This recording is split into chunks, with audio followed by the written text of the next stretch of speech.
Hola, ¿cómo estás? Mi nombre es Carol y bienvenido a este espacio.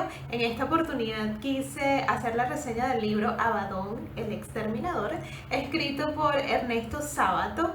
En mi anterior video publiqué mi reseña del libro El túnel, también escrito por Sábato.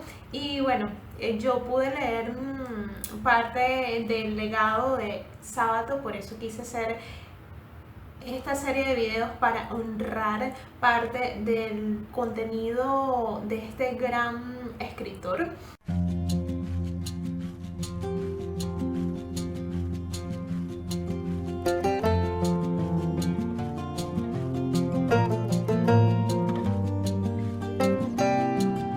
Esta obra es una historia fragmentada donde hay ciertos relatos que no tienen, se podría decir, un orden acerca del tiempo, ¿ok? Son episodios que el escritor pudo rescatar de podría decirse, de un episodio vivido durante una época anterior, luego una época actual. Son episodios que de verdad que no tienen un orden específico.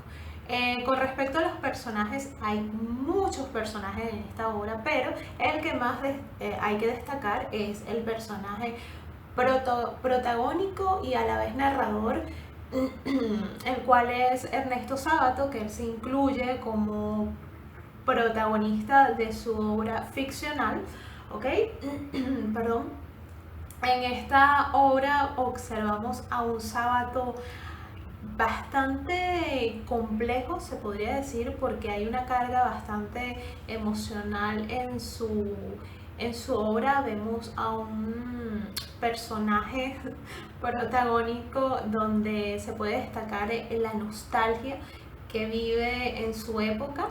La mayoría de estos personajes se puede destacar parte de esa problemática que se vivía en una época determinada, como lo fue en el siglo pasado, donde hubo muchas guerras, muchas muertes, mucha crisis económica, ¿okay? Mucha crisis económica que conlleva una crisis social, y esto desencadena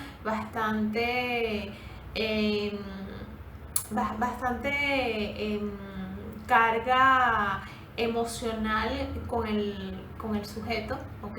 Podemos observar al individuo pesimista por su entorno, por tanto conflicto que lo rodea, y esto se puede destacar en gran parte de los personajes. Por otra parte, en Abaddon podemos ver ciertos aspectos que a mí me hizo recordar la obra de Platón, el banquete de Platón, porque en esa obra vemos como una especie de tertulia donde grandes filósofos se reúnen para intercambiar ciertos aspectos o que les interesa de algunos temas en específicos, más que todo sociales.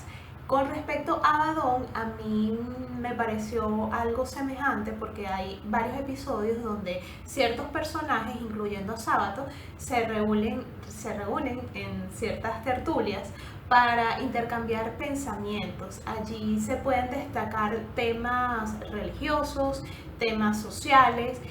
También hay un tema que me llamó mucho la atención, que es acerca de la juventud, del joven, que en esa época existe una cierta angustia por todo lo que sucede a su alrededor. Existe injusticia en sí, existen guerras, enfrentamientos, que esto ocasiona que el joven se sienta en una especie de decadencia por todo lo que le rodea.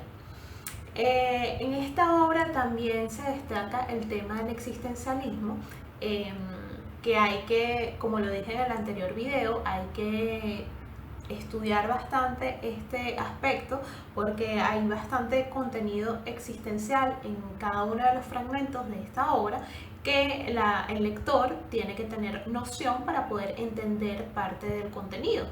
Entonces me parece que esto hay que tomarlo en cuenta a la hora de leer esta obra tan extensa. Sábato también hace énfasis en ciertos personajes, se podría decir, no tan ficcional, pero él utilizó el personaje como real, como lo es la figura del Che, para representarlo también en un personaje ficcional, que me pareció que él pudo describir y detallar parte de un episodio vivido en la vida del Che, que lo pudo rescatar en esta historia. Y bueno, hacerle como parte un honor a este personaje que a él siempre le llamó la atención, como lo fue la figura del Che. Y lo que puedo destacar también es a lo último de la obra, todo lo que se vivió en una época en concreto, donde había enfrentamientos con militares, donde el comunismo hizo de las suyas, y esto ocasionó que la sociedad, más que todo, haya sido perjudicada. Es un libro, a manera de concluir, es un libro bastante extenso, es un libro que no es para hacer una lectura rápida, porque hay ciertos aspectos, como lo dije anteriormente, que hay que reflexionarlos, hay que leerlos pausadamente y reflexionarlos, porque la mayoría de estos libros que tienen tanta carga filosófica deben ser leídos de manera pausada y más que todo con detenimiento, para poder entender cada parte de esas ideas que fueron plasmadas en su obra. Espero que te haya gustado este video. De verdad que lo que quise rescatar fueron los puntos que a mí me parecieron importantes. Esta historia tiene demasiado contenido que es muy importante estudiarlo y analizarlo, y si tú tienes la oportunidad de leer esta obra, pues me gustaría compartir parte de tus ideas y de tus pensamientos en la cajita de comentarios. Si te gustó este video, por supuesto, regálame un like y será en otra oportunidad. Chao.